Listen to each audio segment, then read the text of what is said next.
dancing. I love it. Okay, so from chefs to journalists to restaurateurs, Between Bites is back from a hiatus, serving dishes and stories at a special Logan Square event. It's a storytelling series that looks at life through the lens of food. Rachel Gilman-Rishall and Liz Grossman join us with more. Rachel, Liz, thanks so much for being here. Thank you. Thanks for having us. We've been longtime friends. We've known each other through, food journalism, and then you've repped a lot of food companies as well and restaurants. So how did you come up with this idea that, hey, we're going to do like this storytelling series, Rachel? It's a great story. So about 10 plus years ago, Liz and I were out to dinner with our co-founder Molly Each, and we were kind of bemoaning that you could read food stories, but you didn't really know the personal narratives of the people behind them. And we had this brainstorm that if you created a storytelling series that put chefs front and center and journalists like G and restaurateurs, and you gave them a mic and a platform and an audience, people could get vulnerable and real and tell compelling narratives about their lives. And the best stories are always over food. Right. So we do it in a restaurant, there's food, there's drinks, there's stories, and it runs the gamut. And 10 plus years later, here we are. That is so cool. And we kind of touched on the fact, but G is going to be one of the people. Like, yes. she's She's going to prepare. She is. It's not a speech, it's like a narrative. She's a preparing, narrative. right? Yeah, so it's a personal essay. So we sort of ask everyone to do about 5-6 minutes, nonfiction, personal essay that has to do with food or drink.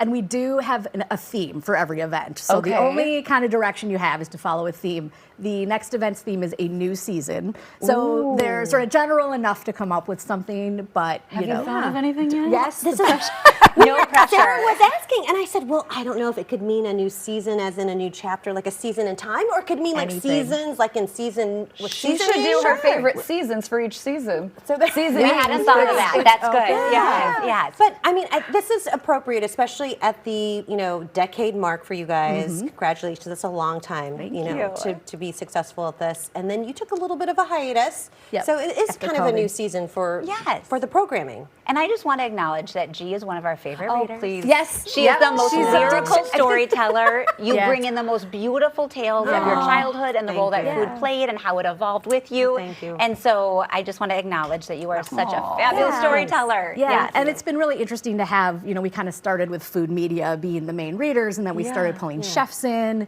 and kind of other industry people. And we have 2 chefs reading, I think, at the next event. Okay. Yes. And they get to leave their kitchens and write something and be in front of their guests, and it's a great opportunity for them. That is so cool. And it's at Daisy's, correct? Yes. Love Daisy's. Amazing. Fabulous restaurant in Logan Square. Now, what are some of the more memorable readers that you could maybe entice people to say, like, yes, this is the kind of reader and story you might hear? Yeah. Okay. Do you want me to? Yes. Well, Okay. okay. 2 favorites. There's so many time I thought about this. No. So it really runs the gamut from heartbreaking to hysterical. And I would say there's a couple readers that come to mind, although all have been fabulous and wonderful.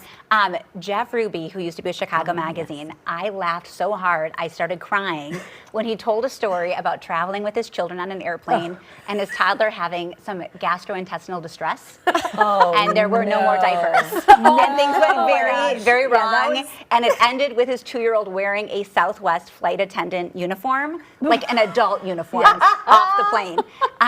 But Kevin Bame is a VIP. He's probably read half a dozen times. Kevin goes so deep, tells the most wonderful, like really personal, affecting stories.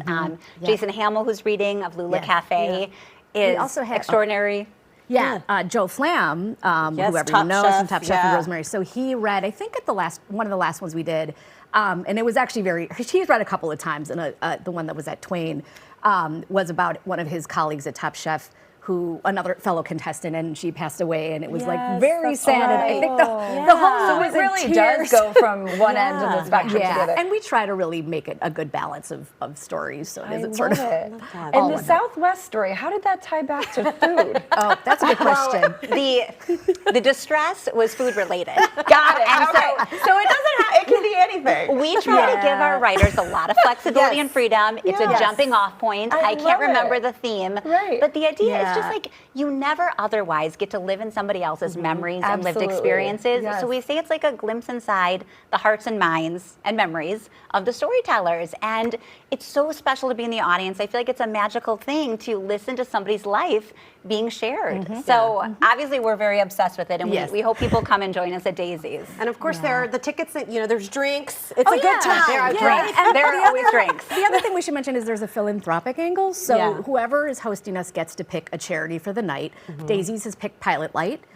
So they do a lot of food education in schools, and a portion of the proceeds go to the charity. I love that. That's Yeah. really Such good. a great cause. Okay, Okay. Between Bites, it is Monday, May 6th. You can see all these fine ladies on stage here. For tickets, head to eventbrite.com. Find them on Instagram at between_bites. Such an awesome event. I can't wait to see what you picked, Jean. Well, thank you. Thank you. Yes. You're going to be there, right? Rachel? I need to come. Yes. She hasn't told me about it till today. We're making a commitment. Come on, Jean.